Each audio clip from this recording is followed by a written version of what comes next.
Kailangan mo ba talagang umalis, Tom? Paano na ako? Paano tayo? Naluluhang tanong ni Honey kay Tom. Tulala pa rin si Tom buhat sa nangyaring aksidente sa kanilang mga magulang na ikinamatay ng mga ito. Walang-wala na ako, Honey. Hindi ko na alam kung paano pa uumpisahan ang buhay ko. Hindi ko na alam ang gagawin ko. Nakatulalang sagot naman ni Tom kay Honey. Nawalan din ako, Tom. Nawalan din ako ng mga magulang. Hindi ba pwedeng ipagpatuloy na lang natin ang buhay ng magkasama? Kunot na ang tanong ni Honey kay Tom. Ngunit nananatiling blanko ang reaksyon ng mukha ng binata. Ni hindi niya nga alam kung saan kukuhanin o hahanapin ang kasagutan sa mga katanungan na iyon ng kanyang nobya. Hindi ko na alam, Honey. Siguro sa ngayon maghiwalay na muna tayo. Para sa ikabubuti natin. Patawarin mo ako, Honey. Ito na lamang naging kasagutan ni Tom at ang tanging naisip niyang paraan para magpatuloy sa buhay matapos ang malagim na trahedya na nangyari sa kanyang buhay. Ang iwan, si Honey. Kung bago ka pa lang sa channel na ito, Ate Jane TV, huwag kalimutang pindutin ang notification bell and subscribe button. Sana po hindi naman malaking abala sa inyo ang pagpindot ng subscribe button dahil ang kapalit po nito ay ang pagsuporta para makapag-produce ng mga libreng stories sa mga channels ni Ate Jane. Maraming salamat!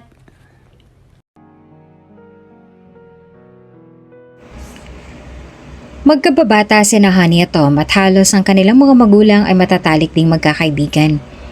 Bata pa lamang sila ay pinagkakasundo ng dalawa para sa isa't isa. Kaya nang pagtuntong nila sa tamang edad ay doon na umamin ng dalawa sa kanilang damdamin na nararamdaman para sa isa't isa. Tom, sa tingin mo, forever na tayo? Tanong ni Honey kay Tom habang nasa loob ng sasakyan. Nagsalubong naman ang mga kilay ni Tom at saka sumagot. Ano bang klaseng tanong yan? Syempre naman. Walang sino man o anumang bagay makakapaghiwalay sa ating dalawa. Tugon naman ni Tom. Bahagyan namang napangiti si Honey sa sagot na yun ni Tom at tila nakaramdam ng kilig sa kanyang katawan. Talaga? Muling tanong ni Honey bilang pagsigurado sa lalaki. Oo naman. Bakit mo naman ay tanong yan? Nagtataka namang tanong ni Tom. Wala naman, gusto ko lang marinig yung isasagot mo at magiging reaksyon mo. Pakit na sambit naman ni Honey. Kinikilig ka lang eh. Pabiro namang sagot ni Tom kay Honey at saka niyakap ng mahigpit ang dalaga. Halos hindi na mapaghiwalay ang dalawa dahil sa umaga hanggang gabi sila laging magkasama. Nasanay na sila sa company ng bawat isa kaya mabaglit lamang ng tingin ng isa ay kaagad na itong hinahanap ng isa. Matapos ang eskwela ay dumiretso na sila sa bahay ni Honey kung saan doon naghihintay ang kanilang mga magulang para sa kanilang indoor family dinner. Paiaanunsyo rin silang dalawa kaya nag-set up sila ng sama-samang hapunan. Oh, Tom, Honey, nariyan na pala kayo. Halina kayo rito at marami kaming niluto ng mga paborito ninyo. Bunga-digi ng Esmeralda, ang mommy ni Tom sa dalawa. Lumapit naman sina Honey at Tom sa mga magulang upang magmano at magbeso. Ang dami naman po nito. Ano pong meron? Gulat na tanong ng dalawa sa kanilang mga magulang habang pinagmamasan ang dami ng pagkaing nakahain sa kanilang hapagkainan. Naisipan lang namin tong si Belen na magluto ngayon ng mga paborito ninyo kaya hala, sige, maupo na kayo at makakain na tayo. Hindi naman nila maitago ang pagtataka ng mga oras na yon dahil ito ang unang pagkakataon na maganda ng ganito ang kanilang mga magulang na animoy fiesta sa dami ng pagkain. Binaliwala na lamang ito ni Honey at Tom at umupo na sa may papagkainan. Kain lang kayo mga anak ha? Niluto namin talaga yan para sa inyo. Uwi ka pa ni Ginang Esmeralda sa dalawa na nagsisimula ng sumandok ng pagkain. Mommy, ano nga pala po yung sasabihin ninyo sa amin ni Tom? Usisa ni Honey habang umunguya ng pagkain. 1 week kaming mawawala for a business trip for Japan. Kaya Tom, dito ka na muna magsistay kina Honey for a week para may makasama rin ang iyong lolo Al. Wika ni Ginang Esmeralda kay Honey at Tom. Nagkatingin na naman ang dalawa at bahagyang napangiti. Lingid kasi sa kaalaman ng lahat ay sobrang close si Tom kay Lolo Al na may kondisyong demensya. Tanging ang kabataan na lamang ng matandang lalaki ang kanyang naaalala, kaya tuwang-tuwa ito kapag nagkukwento kina Honey at Tom. Punong-puno ang gabing yon ng tawanan at kwentuhan na animoy wala ng bukas. Masaya nilang pinagsaluhan ng masasarap na putahing inihanda ng kanilang mga magulang. Magkasosyo kasi ang mga ito sa negosyo, kaya kapag may ganitong event ay sila-sila rin ang magkakasama. Ngunit walang ideya ang bawat isa na ito na rin palang huling gabi na makakasama nila ang kanilang mga magulang. Nang sumunod na araw ay nakatakda na magtungo sa airport ang mga magulang ni Honey at Tom. Gusto pa sanang sumama ng mga ito sa paghatid ngunit hindi na ito pinayagan ng kanyang mga magulang. Kaya nanatili na lamang sa bahay si Honey kasama ang kanilang Lolo Al. Mom, mag-iingat po kayo ron ha. Lagi po kayong tatawag. Sambit ni Honey sa kanyang ina. Nginitian naman ito ng ginang at saka niyakap ang kanyang anak. Oo naman anak. Para naman ngayon lang kami mapapalayo sa inyo. Hindi ba't every year ay ginagawa naman namin to? Basta lagi kaming tatawag at aalagaan niyo ang Lolo Al ninyo ha? I love you anak. Nginitian din ito ni Honey at sabay hinalikan ng pisngi ng ina. Ilang sandali pa ay tuluyan na rin silang umalis. Naiwan na rin roon sina Tom at Honey habang kumakaway pa sa malayo. Habang nasa biyahe patungong airport ay masaya pang nagkwentuhan ng mag-asawa tungkol sa mga gagawin at papasyalan nila sa Japan. Hanggang sa isang iglap ay bigla na lamang dumilim ang kanilang mga mundo at sa bilis ng pangyayari ay nakahandusay na sila lahat sa may kalsada. Ilang oras pa lamang nakakalipas ay may tumawag na kagad kina Honey. Ano? Nasaan po sila ngayon? Utal na tanong ni Honey sa kanyang kausap sa kabilang linya. Isang pulis ang tumawag kay Honey at naghatid ng isang masamang balita. Hindi naman mapakali si Tom at saka mabilis na nag-usisa sa babae nang maibaba nito ang telepono. Honey, anong sabi? Nasaan na si Mom? Kinakabahang tanong ni Tom kay Honey. Tom, na-aksidente si Mommy. Critical sila ngayon. Kailangan natin silang puntahan. Maluha-luha namang sagot ni Honey sa lalaki. Pagkasabi niyon ay wala na rin silang pinalampas pang segundo at mabilis ang pinuntahan ng nasabing ospital. Nurse, dito po ba dinala yung na-aksidente kanina sa EDSA? Aligagang tanong ni Honey sa may information. Hindi nila mawari ang kanilang nararamdaman sa sobrang kaba.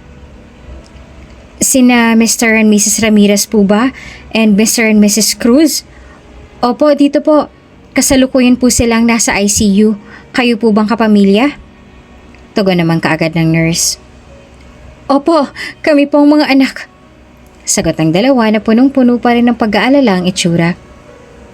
Sige, maghintay na lamang po kayo roon sa may bench. Sabi ng nurse sa dalawa. Sumunod naman ang dalawa. Ni hindi na magawa pa ni Tom na umupo dahil sa labis sa pag-aalala. Nagpabalik-balik na lamang siya sa paglalakad at hindi mapakali. Maya-maya pa ay lumabas na ang doktor. Kaagad itong nilapitan ng dalawa. Dok, kamusta po? Ano na pong nangyari sa mga magulang namin? Pagkalabas ng doktor ay kabado na nilang tinanong ito. Kayo ba ang mga kapamilya ng mga pasyente? Malungkot na tanong ng doktor. Opo, kami pong mga anak. Mabilis naman nilang tugon. Ikinalulungkot kong sabihin. Pero wala na sila. Malaki naging tama sa kanilang ulo at ni isa sa kanila ay walang nakaligtas. Ginawa namin ang lahat. Ipagpaumanhin niyo po. Wika ng doktor na ikinadurog ng puso ni Tom at Honey. Tila kandilang nauupos sa tumigil ang mga mundo matapos marinig ang masamang balitang iyon. Umiling si Honey at saka tumulo ng mga luha. Hindi. Hindi maaari ito, Tom. Sabihin mo sa akin hindi to totoo. Hindi totoo to. Umiiyak na sabi ni Honey habang nakakapit sa braso ni Tom. Dok, baka magagawan pa ng paraan. Pakiusap, gawan niyo po ng paraan. Iligtas niyo po ang mga magulang namin. Pakiusap naman ni Tom sa doktor at may pagbabaka sakaling ma-revive pa ang mga magulang. Ipagpaumanhin po ninyo. Pero talagang hindi na kinaya ng mga magulang ninyo. Maiwan ko na muna kayo. Ito na lamang nasabi ng doktor at tuluyan na itong tumalikod. Matapos noon ay bumalik ng muli sila sa bahay ni na Honey. Tulala pa rin si Tom at hanggang ngayon ay hindi pa rin mag-sink in sa kanyang nangyari. Nasa isang iglap ay tuluyan na silang naging ulilang lubos. Doon na pagtanto lahat ni na Tom at Honey na isang pangitain na yung naging huling salo-salo nila nung gabi bago magtungong mga ito sa airport kinaumagahan. Buong buhay ni Tom ay nakadepende na siya sa mga magulang. Mas mahina ang loob niya kaysa kay Honey at aminado siyang sa ganitong pagkakataon ay hindi niya alam kung paano pa ipagpapatuloy ang buhay kahit nariyan naman si Honey sa tabi niya. Tom, paano na tayo? Hindi ko matanggap.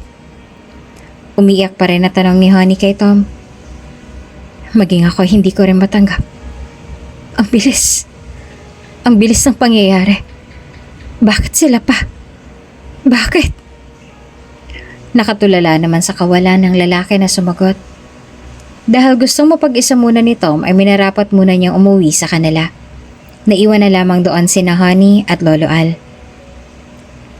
Lolo, uminom na po muna kayo ng gamot ninyo. Sabi ni Honey kay Lolo Al na pilit pa rin nilalabanan ng sakit na kanyang nararamdaman. Ngunit dahil sa sakit na demensya, hindi niya ito makausap ng maayos. Yung babaeng maputi, nasan siya? Gusto ko siyang magpainom sa akin. Ang tinutukoy na matanda ay si Ginang Belen, anak niya, na ina ni Honey. Solong anak niya ito kaya ito lang ang laging hinahanap niya. Kahit paulit-ulit na sabihin ni Honey sa kanyang lolo na wala na si Ginang Belen, ay hindi pa rin ito maunawaan dahil sa nagbabago ng pag-iisip nito. Wala na po si Mommy. Kaya sige na po, inumin niyo na po ito. Maluha-luha pang sabi ni Honey sa kanyang lolo at patuloy pa rin ang pamimilit dito sa pagpapainom ng gamot. Ayoko! Hindi ko iinumin yan hanggat hindi yung babaeng maputi ang nagpapainom sa akin. Mariing sambit ng matanda na animoy isang bata na namang nagagalit. Wag na po kayong makulit. Wala na nga po si Mommy patay na siya. Patay na sila ni Daddy kaya please naman makisama ka naman kahit ngayon lang Nakikiusap po ako sa inyo. Hindi na napigilan pa ni Honey ang kanyang emosyon kaya bumugso na ng tuluyan ng mga luha sa kanyang mga mata. Umaliwalas naman ang mukha ng matanda at saka unti-unting naghiwalay ang mga kilay na makita ang mga luhang iyon ng kanyang apo. Tila nagbago kaagad ang kanyang mood at biglang nakaramdam ng awa sa kanyang apong si Honey. Sige, huwag ka nang umiyak. Iinumin ko na. Utal na tugon naman ng matanda at saka ininom na ang kanyang gamot na nakatingin pa rin sa kanyang apong umiiyak. Nararamdaman na ni Honey ang hirap. Ngayon pang sa kanya na lahat ang responsibilidad, ni hindi niya alam kung paano makakaahon o makakausad man lang. Kinagabihan, nagtungo muli si Tom sa kanila upang kausapin ang dalaga. Tom, bakit ganyan ang mukha mo? Anong sasabihin mo? Sunod-sunod na tanong ni Honey kay Tom. Tumawag sa akin si Tita Janet, kapatid ni Daddy. Gusto niya na akong isama sa Austria. Sagot ni Tom. Hindi na siya nagpaligoy-ligoy pa. Bagkos ay dinerecho niya na ang kanyang nobya. Kaagad na mo sumagot si Honey. Anong sagot mo? Utal niyang tanong. Bago sumagot ay tumingin muna ng diretso si Tom sa mga mata ni Honey. Hindi niya alam kung paano sasabihin ngunit tila desidido na nga siya sa kanyang gagawin. Mahal na mahal niya si Honey. Ngunit alam niya sa sarili niya na hindi pa rin sapat ang pagmamahal na iyon para makapagpatuloy sa buhay matapos ng malagim na bangungot na nangyari sa kanilang buhay. I said, yes, sagot ni Tom. Namilog naman ang mga mata ni Honey dahil hindi niya inaasahan ang sagot na iyon ng kanyang nobyo kaya muli siya nagtanong dito. Yes? Pero, paano ko? Akala ko ba tayo ng dalawang magti-take over ng mga negosyo ng mga magulang natin? Paano ako rito? Mga katanungan ni Honey na punong-puno ng pag-aalala. Honey, hanggat nakikita ko mga alaala ng aking mga magulang, Sa tingin ko, hindi ako kailanman makakausad sa buhay. Siguro, kailangan muna nating maghiwalay. Wika ni Tom na ikinabagsak naman ng balikat ng dalaga. Si Lolo Al at Tom na lang ang meron si Honey kaya hanggat maaari ay ayaw niyang pati ang mga ito ay mawala pa sa kanya.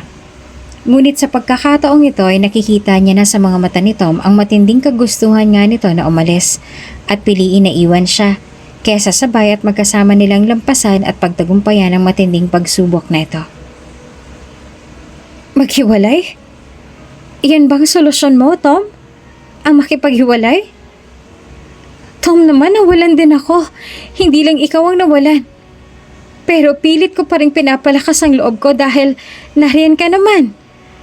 Nariyan ka para magtulungan tayo. Tapos ngayon sasabihin mong aalis ka? Iiwan mo ako?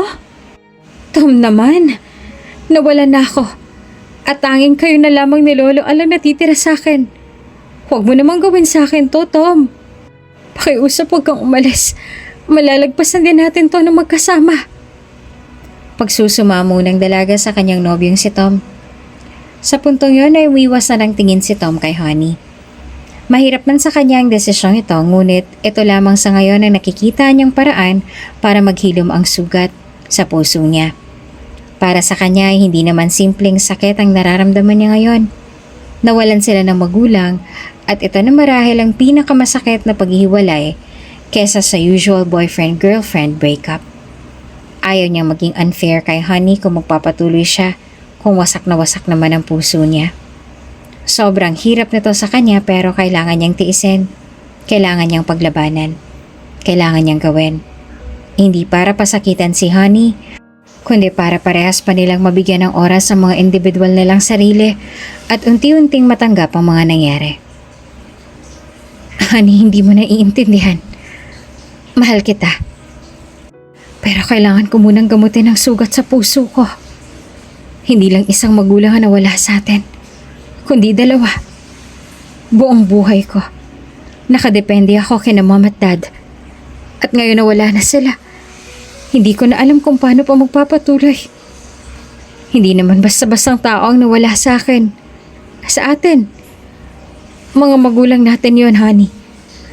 At hindi ko alam kung anong klaseng lunas ang makakapagpapagaan ng pakiramdam ko ngayon. Mga bata pa rin naman tayo at wala pang alam sa buhay. Kung tayo lahat ang gagawa ng mga naiwan nila, paano ng buhay natin? Paano ng pag-aaral natin? Hindi natin to magagawa, Honey, ng tayo lang. Kaya pakiusap, intindihin mo muna ako sa ngayon. Itong kailangan natin. We need to heal separately. We need to go on with life from this nightmare. At kung may mas matapang man sa ating dalawa, walang iba, Honey, kundi ikaw yan. Kaya alam kong makakaya mo rin mag-heal without me. I am so sorry. I hope you understand.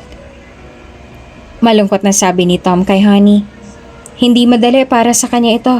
Nasaktan ng damdamin ng taong kanyang minamahal, ngunit kailangan niyang gawin alang-alang sa mabilis na paghilom ng sugat sa kanyang puso. Yan ba talagang gusto mo? Ang mag-heal na malayo sa akin? Okay. Hindi na kita pipigilan. Nauunawaan ko. Pero Tom, I want you to know na mahal kita. Nasasaktan din ako pero pinangahawakan ko yung mga bilin sa atin ng mga magulang natin. Pero kung hindi mo na talaga kayang pangatawanan, ngayon pa lang, pinapalaya na kita. Malaya ka na, Tom. You can leave now. Sad pa ni Honey habang umiiyak. Hindi na nakasagot pa si Tom dahil sigurado siyang sa susunod pang mga salita na bibitawan niya at pagbuka ng kanyang bibig ay maaaring mas masaktan pa niya si Honey, kaya ito mahimik na lamang ang lalaki at tuluyan ang tinalikuran ang kanyang nobya. Honey is hurt, pero umasa siyang mas pipiliin pa rin ni Tom na mag-heal kasama siya. Ngunit dahil sa kahinaan ng loob ng lalaki, ay mas ginusto na lamang nitong lumayo at iwan na lamang doon ang mga masamang alaalang dulot ng kanilang mga mapapait na kahapon. Gulong-gulo na ngayon si Honey at hindi na malawan pa ang gagawin. Hana, bakit ka umiiyak? Mahinahong tanong ng kanyang lolo Al. Madalas siyang tawagin itong Hana dahil noong bata pang kanyang anak na si Ginang Belen ay itong pangalan na pinalayaw niya rito. Kahit na malayo sa naging pangalan nito, ito lamang din ang pangalan na natatandaan ng kanyang lolo dahil hawig na hawig si Honey sa kanyang ina noong kabataan pa nito. Lo, Honey po. Walang ganang sagot ni Honey. Sinong umaway sa'yo? Umupo si Lolo Al sa tabi ng kanyang apong si Honey. Ilang sandali pa ay bigla na lamang ulit pumatak ang mga luha ni Honey. Lo, bakit ang sakit? Lahat ng mahal ko iniiwan ako. Lahat ng malalapit sa akin nalalayuan ako. Hindi ko na alam, Lo. Hindi ko na po alam. Umiiyak nitong sabi habang pinupunasan ng kanyang mga luha. Tinapik naman ng matanda ang kanyang balikat at saka nagbigay ng isang maluwag na ngiti. Alam mo, Hana, ganyan talaga ang buhay. Hindi palaging masaya. Lagi yung may kakambal na kalungkutan. Kaya kung hindi ka matapang, mabilis ka talagang bibigay dahil ikaw na mismo ang sumuko.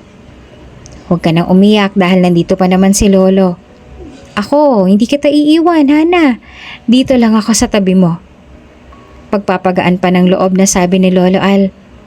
Hanggang ngayon kasi wala pa rin kaide-ideya si Lolo Al na wala ng kanyang anak na si Belen. Hindi niya alam ang pinag-uhugutan ng lungkot ng kanyang apong si Honey. Dahil sa kanyang sakit na demensya ay tuluyan na siyang nahirapan pang makaalala. Salamat, Lo. Salamat po. Hayaan niyo po, tutuparin kong pangako ko kina Mommy and Daddy na hindi ko kayo pababayaan. Ako na po mag-aalaga sa inyo. Umangat naman ang tingin si Honey sa kanyang Lolo Al at saka nangako rito. Wala rin naman silang maaasahan at magiging kakampi kundi ang bawat isa na lamang. Kaya kung pati siya ay susuko na, kawawa naman ang kanyang Lolo Al na mas kailangan ng atensyon ngayon at aruga. Nang mga sumunod na araw ay mas naramdaman na lalo ni Honey ang kanyang mga responsibilidad. At isa na rito ang mga naiwang pagkakautang ng kanyang mga magulang. Hinahabol na sila ngayon ng bangko dahil paubos na rin ang pera nilang naipon. Nalugi na rin ang kanilang mga negosyo at unti-unti nang nawawala ang mga ari-arian. Mas lumalaki na rin ang gastos ni Honey dahil sa mga gamot ng kanyang Lolo Al at quarterly check-up kaya kailangan niya nang makaisip ngayon ng ibang paraan para kumita. Lo, kailangan na po natin ibenta ang iba pa nating mga ari-arian. Wala na po tayong panggastos.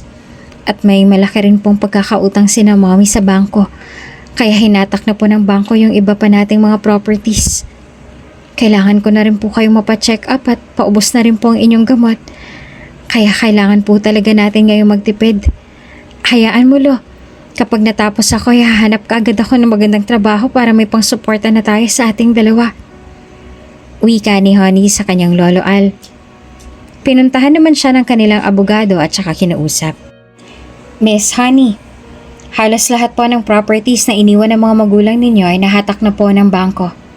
Maging ang mga negosyo nyo ay nalugi na lahat. Tanging ito na lamang pong ancestral house ninyo natitira ninyong ari-arian. At yung mga ari-arian nyo na nasa bangko na ay kulang pa para pambayad sa pagkakautang ng mga magulang ninyo.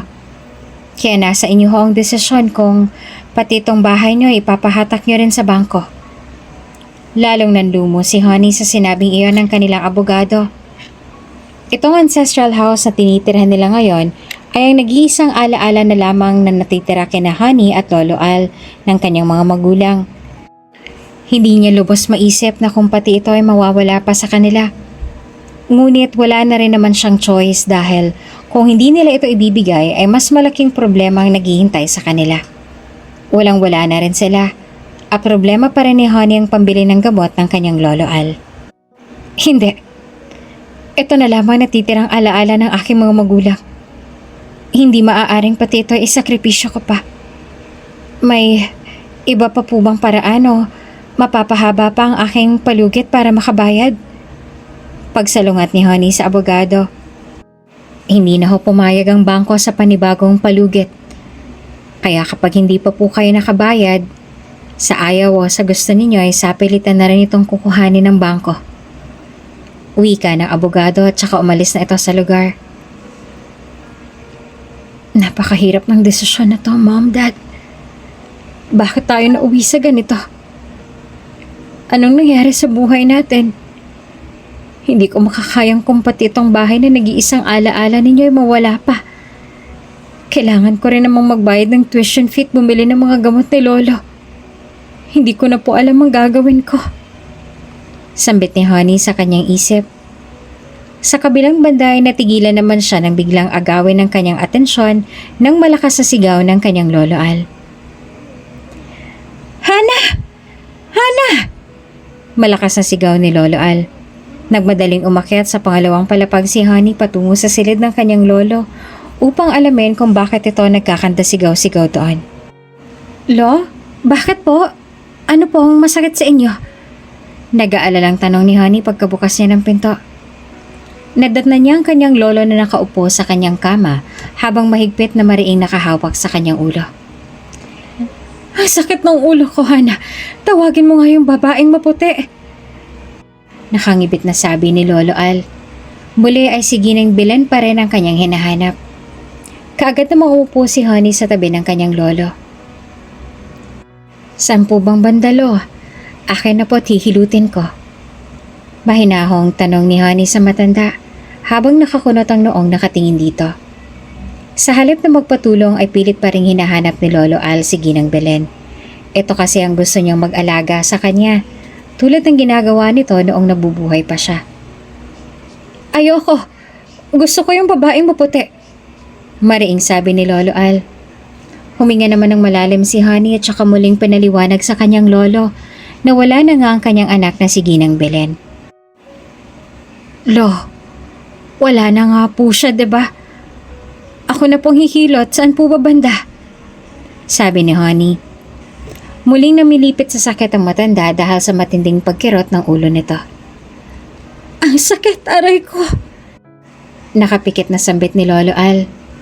Sa pag-aalala ay sandaling tumayo si Honey upang kuhanin sana ang gamot nito sa sakit ng ulo. Saglit lang po, kukunin ko ang gamot niya sa sakit sa ulo.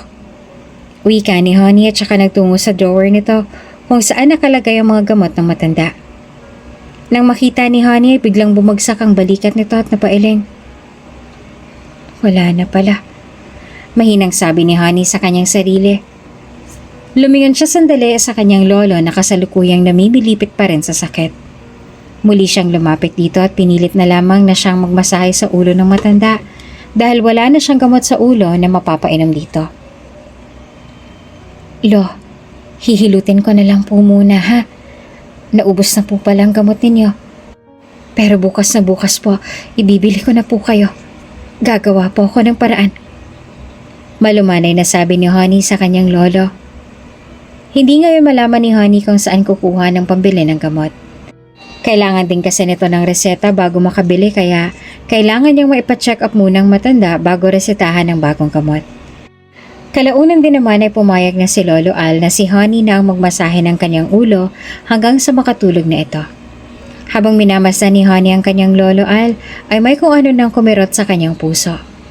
Kailangan niya na talagang kumilos para sa matanda.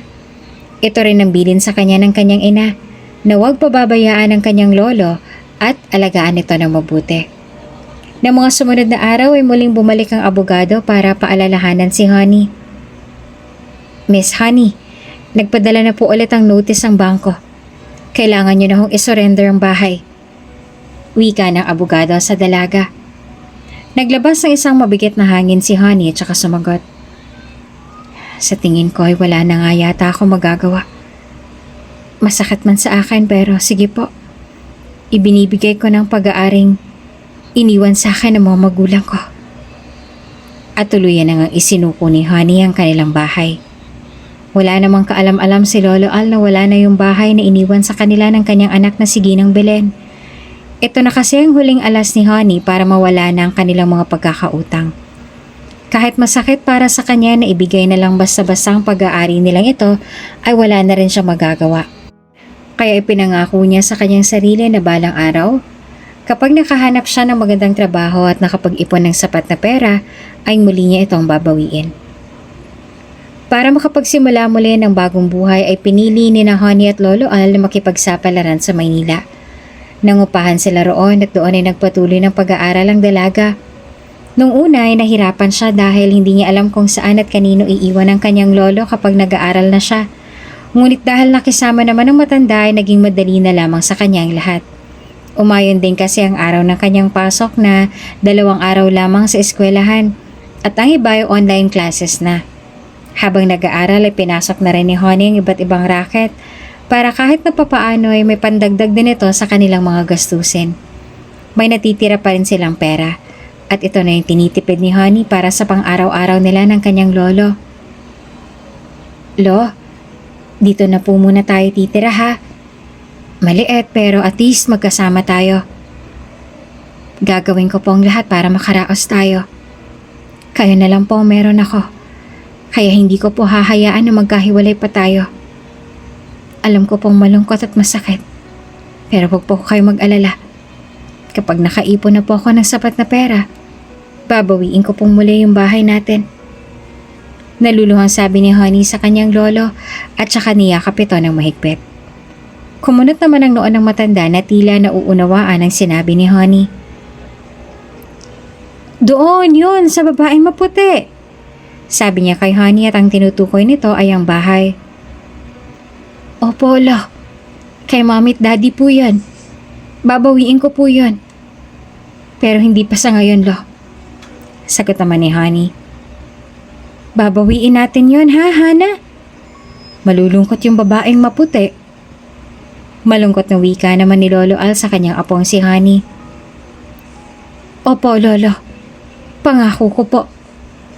Nakangiti namang sagot ni Honey. Samantala, kung unti-unti nang nalalabanan ni Honey ang kalungkutan at naipagpapatuloy ang kanyang buhay, tila kabaligtaran naman ito si Tom. Ilang buwan na rin ang nakalilipas buhat nang nangyari ang malagim na pahinang iyon sa buhay niya.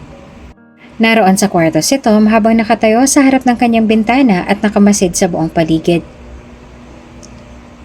Tom, you need to take your medicine. Saad ng kanyang Auntie Janet at saka lumapit sa pamangkin. Lumingon naman sa kanya si Tom at saka ngumiti. Okay tita, thank you. Matipid nitong sagot kahit numingiti ay bakas pa rin sa mga mata nito ang labis na kalungkutan. Nakaranas siya ng matinding depresyon at anxiety at dumating sa puntong pinatingin na ito ng kanyang tiya Janet sa isang espesyalista sa pag-iisip. Hindi madali ang kanyang pinagdaanan. At tama siya na mas malakas sa kanya si Honey upang harapin ang mga matitinding pagsubok. Para makabangon muli ay si Tia Janet niyang nagtiyagang tumulong sa kanya upang unti-unting makabangon. How do you feel now? Nakakatulong ba ang gamot? Nakangiting tanong sa kanya ng kanyang tiya. Huminga naman ng malalim si Tom. I guess, but it couldn't help me to forget. I miss Mom and Dad.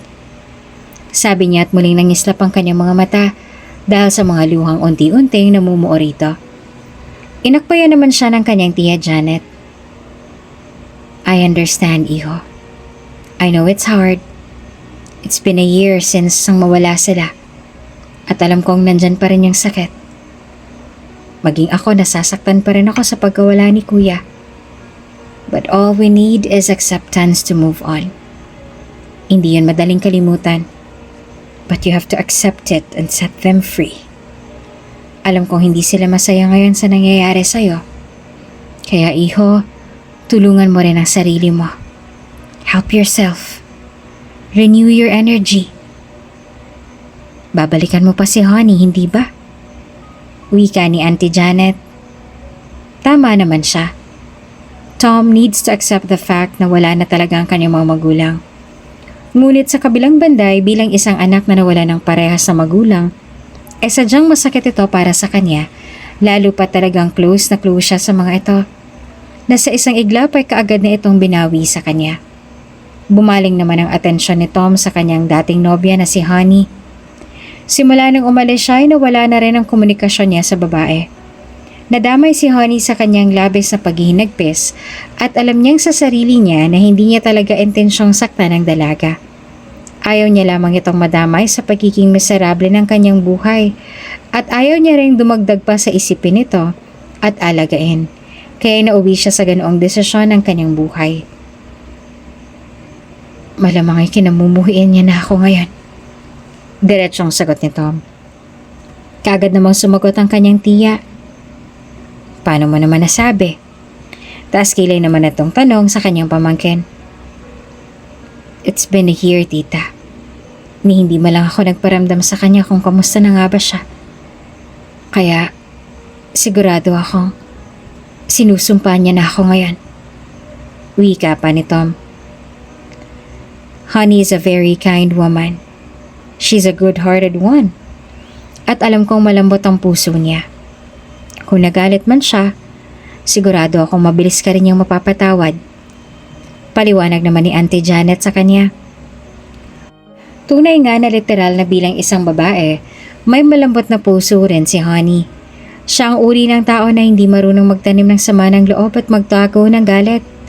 Kaya sigurado si Auntie Janet na kahit na matagal na silang walang komunikasyon sa bawat isa, pagdating ng araw na pareho na muli silang handa sa kanilang pagkikita, ay mangingibabaw pa rin ang pagpapatawaran at pag-ibig na kailanman ay hindi naman naalis sa kanilang mga puso. I don't think so, tita. Hanggang ngayon ay naaalala ko pa rin yung mga huling kataga at tingin na ibinato niya sa akin. Sobrang sakit nun sa akin. Nasaktan siya. But I couldn't hold the pain anymore. Ang hirap pagsabayan. Hindi ako kasing lakas niya. Honey is a brave woman. Kahit nawala ako sa tabi niya. At alam ko sa sarili ko, tanging paglayo lamang ang makakapag-heal sa akin that time.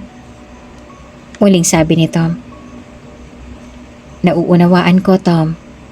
Kaya I'm praying and hoping na sana kapag handa ka nang bumalik ng Pilipinas, iwan mo na lahat ng mga masasamang alaala mo rito sa Austria and pursue Honey again.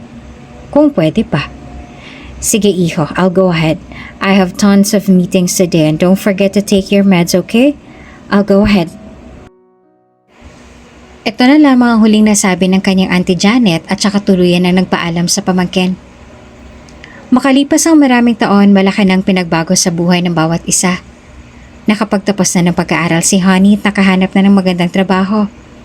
Pinagsumikapan niya na matupad ito lahat para sa pangako niya sa kanyang mga yumaong magulang, ganoon na rin sa kanyang lolo Al dahil ramdam niyang matagal na rin itong nangungulila sa kanilang orihinal na tirahan. Pagkagaling sa trabaho ay kaagad na hinanap ni Honey ang kanyang lolo para sa maganda nitong ibabalita. Lo, may good news po ako sa inyo. Masayang sabi ni Honey sa kanyang lolo Al at saka hinila ito patungo sa kanilang sala. Tuwang-tuwa naman ang matanda na animoy isang batang paslet. Talaga, Hana? Nakangiti nitong sabi. Lo, Honey nga po. De bale, maupo po kayo rito at may sasabihin po ako sa inyo. Wika ni Honey at iniupo niya na ang kanyang lolo sa may sofa. Lolo, na-promote na po ako sa trabaho ko bilang head accountant. Makakapag-ipon na rin po ako ng sapat na pera para mabawi na natin yung bahay natin. Bungad ni Honey sa kanyang lolo na punong-puno ng galak. Nairaos na ni Honey ang kanyang 4 na taon sa kolehiyo sa kursong accountancy. Kung iisipin noong una ay talagang napaka-imposible. Ngunit dahil sa matinding pananalig ni Honey at determinasyon ay napagtagumpayan niya ito na mag-isa. At kung nabubuhay nga lamang ang kanyang mga magulang, marahil ay labis na nilang ipinagmamalaki ang kanilang anak dahil sa kanyang naging tagumpay at sa mga nakamit sa buhay. Talaga? Ang galing mo talaga, Hana. Ipinagmamalaki kita. Masayang sambit naman ni Lolo Al sa apo at saka niyakap ito ng mahigpit. Namilog naman ang mga mata ni Honey at nagulat sa kanyang narinig na binanggit ng kanyang Lolo Al. Talaga, Lolo?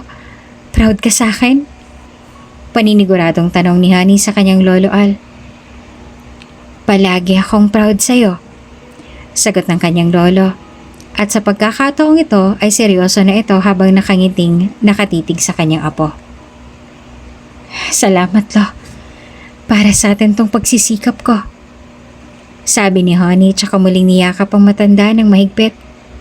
Samantala, Kung unti-unti nang nakakausad sa buhay si Honey, ay ganon din naman si Tom sa Austria. Nang maging handa na si Tom na makabangon muli ay doon na sinimula ni Auntie Janet ang pagtulong dito na makapagtrabaho sa kanyang kumpanya. Muling bumalik ang dating sigla at husay ni Tom, lalong-lalo na sa pagpapatakbo ng isang negosyo na namanan niya sa kanyang ama na kapatid ng kanyang Auntie Janet. You did a great job, Tom. Sa palagay ko'y kaya mo na talagang mga responsibilidad bilang CEO. Pabirong sabi pa ni Auntie Janet kay Tom. Hindi ito ang unang beses na pahagingan ni Auntie Janet si Tom sa pagiging CEO dahil ang totoo ay ito talagang gusto niyang mangyari. Ang ipamahala na kay Tom ang iba pa niyang mga negosyo dahil nakikita niyang kayang-kaya na ito ng binata. Ngunit magpaganon pa man ay paulit-ulit pa rin itong tatanggihan ng lalaki. Simula nang bumalik ang kanyang dating sigla ay doon na umusbong ang panibagong plano sa kanyang puso. At iyon ay ang muling bumalik sa Pilipinas at muling balikan si Honey. Ngayon ay handa na siyang humarap dito na buo na ang loob at wala ng sugat sa puso. Sinarado niya na ang pahina kung saan nabalot siya ng labis na kalungkutan at natalo ng kahinaan. Kaya ngayon ay muli niya nang binubuksan ng panibagong kabanata nang wala ng takot at pangamba. I don't think so, tita. Hindi ko to magagawa kung hindi dahil sa'yo. Sabit naman ni Tom at muling ibinalik ang papuri sa kanyang Auntie Janet. Of course, because of your patience and hard work, kaya narating mo itong tagumpay na to. I'm so proud of you. Nakangiting sabi naman ni Auntie Janet. Huminga naman ng malalim si Tom. Tita, I think I'm ready now. Seryoso niyang sabi sa kanyang tita. Napakunot naman ang noon ni Auntie Janet, ngunit ang kalahati ng kanyang isipan ay lubos na nagagalak sa sinabing iyon ni Tom dahil tila alam niya na ang ibig sabihin ng kanyang pamangkin. Are you sure? Taas kilay na tanong ng kanyang tiya. Yes, tita. I am now free from pain. I feel it. And besides, gusto ko na siyang makita. Desidido na nga si Tom at buo na ngayon ang kanyang loob na muling bumalik sa Pilipinas to pursue the girl he left many years ago. Ikinatuwa naman ito ni Auntie Janet. Ito rin ang matagal niya nang hinihintay na bigkasin ng kanyang pamangkin. Naging mahina lamang si Tom noon kaya nagawa niyang iwanan si Honey. Naging mahina siya dahil sa labis na sakit na kanyang nararamdaman. Pero kailanman ay hindi nawala sa kanyang puso at isipan ang kanyang dating nobya na si Honey. He still loves her, and nothing could ever change that. That's the best decision you have ever made. I am so happy for you, and I am so excited to see you both again together. I'm always here for you. My support, okay? You always got my back. Sagot naman ng kanyang tiya na todo suporta sa kanyang naging desisyon.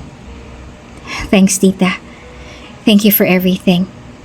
Lalong-lalo na sa patience mo sa akin at sa paghihintay na tuluyan na akong mag-heal. This is all because of you.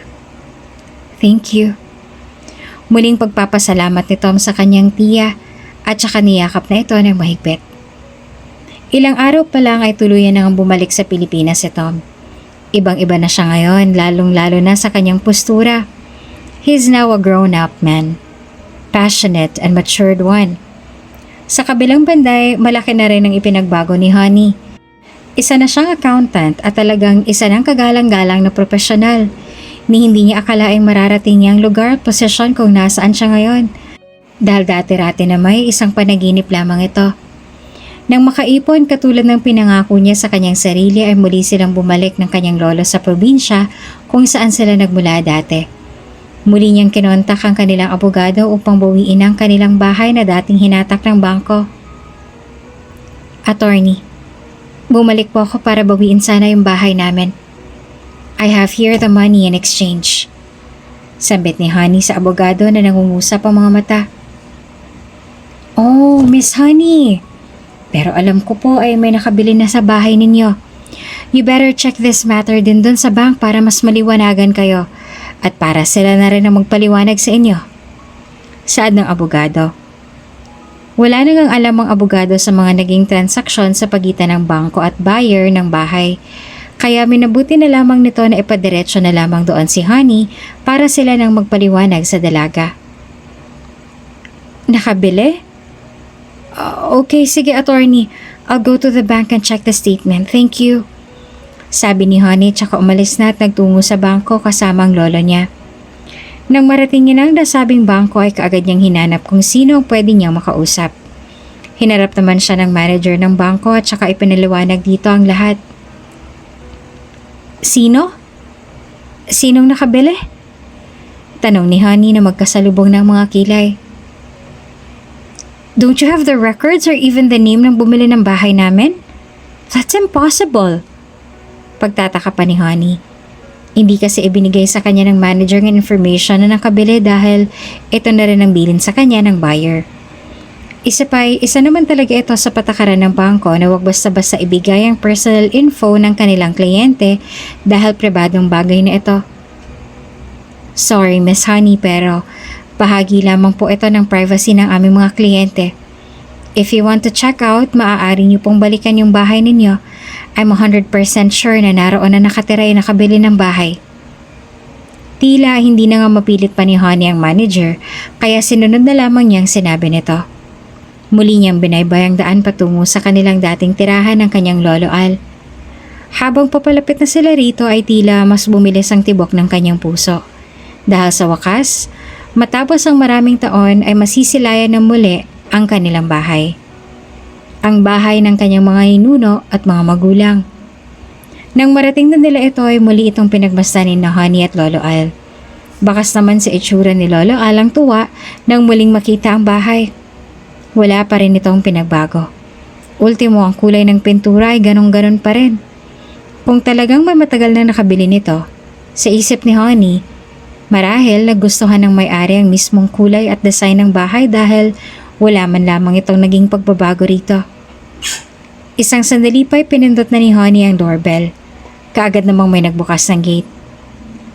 Ano pong kailangan nila? Bungad ng isang babae na marahil isa itong kasambahay dito. Hello po. Good evening. Maaari ko po bang makausap yung may-ari ng bahay? Utal na bungad ni Honey. Nagtaka naman ang kasambahay at saka muling nagtanong dito. Bakit po? Sino po ba sila? Muling tanong ng kasambahay. Ako po si Honey. Honey Cruz. At ito naman po ang lolo ko, si Lolo Al. Kaming dating may-ari ng bahay na to. May ilan lamang akong katanungan na gustong itanong sa amo ninyo. Sagot ni Honey. Umaasa siyang pagbibigyan siya ng mga ito dahil gustong-gusto na talaga niyang mabawi ang kanilang bahay. Sige po, saglit lang ho at sasabihin ko ho si boss. Babalik po kagad ako. Sagot naman ng kasambahay at saka sandali munang umalis upang hingi ng permiso ng kanyang boss. Nagtungo siya sa beranda kung nasa naroon ang kanyang boss. Boss, may naghahanap po sa inyo, sabi ng kasambahay. Sino raw? Takang tanong naman ng lalaki. Honey raw pong pangalan? Honey Cruz at may kasama po siyang matandang lalaki. Lolo Al daw po niya at sila raw po ang dating may-ari ng bahay na to. May itatanong lang daw po siya sa inyo. Sagot naman ng kasambahay. Nang marinig ni Tom ang pangalan ng babaeng kanyang pinakamamahal, ay kaagad na nagliwanag ang itsura nito at saka kaagad na ibinigay ang kanyang permiso. Inaasahan na rin niya na one of these days ay lulutang na nga ang presensya roon ni Honey dahil batid niya kung gaano kahalaga sa babae ang bahay na ito na pagmamayari ng kanyang mga magulang. Papasukin mo, utos ni Tom sa kasambahay. O sige po boss, masusunod po. Kaagad namang sumunod ang kasambahay sa utos ng kanyang amo. Bumalik na rin sa may gate ang kasambahay kung saan naghihintay sina Honey at Lolo Al. Miss Honey, pinapapasok na po kayo. Masaya niyang sabi rito. Maraming salamat po. Nakangiti namang tugon ni Honey. Na makapasok ay muli nang pinagmasdan ni Honey ang buong lugar. Parang kailan lang. Parang kailan lang noong nangako siya sa kanyang sarili at sa kanyang lolo na babawiin niya muli ang bahay na ito. Hindi siya makapaniwalang nakatapak na muli ang kanilang mga paa sa lugar na yon. Na-miss niya ang buong bahay. Ang buong paligid. Muling bumalik sa kanyang alaala ng mga panahong nabubuhay pa ang kanyang mga magulang, na naglulutuan ang mga ito sa kusina, habang siya naman at si Tom ay naroon sa sala at nag-aaral. Ay sarap nga talagang balikan, ngunit ang mga iyon ay mananatili na lamang na isang alaala. Dito po tayo, Miss Honey, sa beranda. Naroon po si Boss. Turo naman ang kasambahay patungong beranda. Salamat po, halika na, Lo. Sagot naman ni Honey at saka kinuha ng kamay ng kanyang lolo. Ngunit bago pa ito sumama sa dalaga ay muli itong nagbitaw ng salita. Bumalik na tayo. Bumalik na tayo, Hana. Nakangiting sambit ni Lolo Al habang nakatingin sa buong lugar. Opo, Lolo. Pero kakausapin po muna natin yung nakabili ng bahay na to, ha? Halika na po. Mahinahong sagot naman ni Honey sa kanyang Lolo Al. Ilang sandali pa ay narating na nila ang beranda kung nasaan yung boss na tinutukoy ng kasambahay. Boss, andito na po sila, sabi ng kasambahay sa lalaking nakatalikod. Sige, maiwan mo na kami, utos naman ng lalaki. Sige po, tugon ng kasambahay at saka tuluyan ng nilisan ng lugar. Hindi na rin naman nagpaligoy-ligoy pa si Honey kaya ito na ang una nagsalita. Good evening po. Kayo raw ang nakabili ng bahay namin at ang bagong may-ari nito? Hindi na po ako magpapaligoy-ligoy. Maaari ba ako makipagnegosasyon sa inyo? Diretsang tanong ni Honey. Maya-maya pa'y marahan ng humarap ang lalaki. At doon ay nanlaki ang mga mata ni Honey sa gulat. Tom? Malakas niyang sabi. Hindi siya makapaniwala na muli silang magkikita ng dating nobyo. At sa mismong bahay pa nila na pagmamay-ari na ngayon ni Tom. Hindi rin niya lubos maisip na si Tom ang nakabili nito kaya gusto niyang malaman kung bakit ito nagawa ng lalaki at kung ano ang motibo nito. Anong ginagawa mo rito? Hindi ba nasa Austria ka? Anong ginagawa mo rito? Ikaw ang bumili ng bahay namin? Sunod-sunod ng mga katanungan ni Honey kay Tom. Yes, I bought your house. Kamusta ka na? Kalmado namang sagot ng binata. Lalo namang nagpanting ang tenga ng dalaga. Wow! After so many years na wala man ng pangangamusta, haharap ka sa akin ngayon na nakalmadong mukha at parang walang nangyari? Hindi ko na patatagalin pa dahil mukha namang you're in a better situation na. Bibiling ko muli ang bahay sa'yo. Handa akong bayaran kung magkano mo ito nabili. Mataray na sambit ni Honey kay Tom. At bakas pa rin sa kanyang boses ang labis na sama ng loob sa dating nobyo sa ginawa nitong pangiiwan sa kanya. Hindi ka pa rin nagbabago. You're still the Honey na nakalala ko. Bold and brave. Sabi ko na nga be, kaya mo. Mas kaya mo kaysa sa akin. Kaya bilib na bilib ako sa katapangan mo. Seryoso namang sabi ni Tom. Ngunit hindi pa rin ito umubra kay Honey at nanaig pa rin sa kanya ang ginawa ni Tom. Maraming taon na ang nagdaan. Huwag mo na ang pahabain pa to, Tom. Ibalik mo na lang sa amin tong bahay para matapos na. Pagalit na sabi ni Honey. Mabilis naman itong sinagot ng binata. I don't need your money. Diretsa niyang sagot. What? Kunot na namang tanong ng dalaga na may pagtataka. I said, I don't need your money. What I need right now is you. Tahas ang sabi ni Tom kay Honey. Hindi na siya nagpaligoy-ligoy pa dahil kaya naman niya binili ang bahay nito ay para muling mapalapit kay Honey. Anong pinagsasasabi mo? Matagal na tayong tapos. At wala nang dahilan pa para kailanganin pa natin ang isa't isa. Mabilis naman itong napabulaanan ng dalaga. Ngunit sadyang tuso si Tom. This time gusto niya nang ipanalo si Honey. Kung gusto ng babae na muling mabawi ang bahay, sa pagkakataong ito naman ay gusto nang mabawi muli ni Tom si Honey, kaya lahat ay gagawin niya para lamang patawarin siyang muli ng kanyang dating nobya. If you want your house back, then marry me. Saad ni Tom kay Honey. Lalong naguluhan naman ang itsura ni Honey habang ang kanyang lolo ay walang pakialam sa isang tabi. Napailing na lamang si Honey at nagbato ng isang nakakainis na ngisi. Ha? Nahihibang ka na ba? Utal pa na tanong ni Honey. Maybe. I'm crazy for you.